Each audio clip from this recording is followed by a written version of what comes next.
Hello দর্শক, আসসালামু আলাইকুম। আশা করি সকলেই ভালো আছেন। তো দর্শক, দেখতে পাচ্ছেন এই যে আমাদের হাতে যে একটি গাছের ফুল দেখতে পাচ্ছেন। তো বন্ধুরা, এই ফুলটি যদি আপনারা প্রত্যেক দিন খেতে পারেন তাহলে বন্ধুরা প্রচুর পরিমাণের কার্যকারী পাবেন। তো বন্ধুরা, আপনারা হয়তো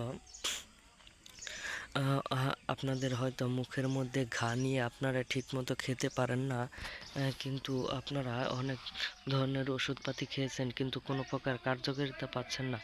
তো বন্ধুরা, আজকে একটি গাছ নিয়ে হাজির হয়েছি। তো বন্ধুরা, এই গাছটির নাম হচ্ছে নাক ফুল গাছ। তো বন্ধুরা, এই নাক ফুল গাছের ফুলগুলো যদি আপনারা রেগুলার চিবিয়ে খেতে পারেন তাহলে বন্ধুরা আপনাদের মুখের ঘা কিন্তু একদম ভালো হয়ে যাবে। তো বন্ধুরা, এই ফুলটি দেখতে পাচ্ছেন। তো বন্ধুরা, এই ফুলটি আপনারা প্রত্যেক দিন সেবন করুন এবং চিবিয়ে চিবিয়ে আপনারা রসগুলো চিবিয়ে চিবিয়ে এসে মুখে নিয়ে চিবোতে থাকবেন। তাহলে বন্ধুরা, এই এই ফুলের রসগুলো আপনাদের ক্ষতস্থানে গিয়ে আপনাদের ক্ষতস্থানটি ভালো করে দিবে এবং মুখের ঘা ভালো হয়ে যাবে। তো বন্ধুরা, এটা প্রচুর পরিমাণের কার্যকারী এবং এইগুলো কিন্তু আপনারা রাস্তার আশপাশ দিয়ে কিংবা আপনাদের পতিত ক্ষেতেই এই ধরনের গাছপালাগুলো বেশিরভাগ হয়ে থাকে।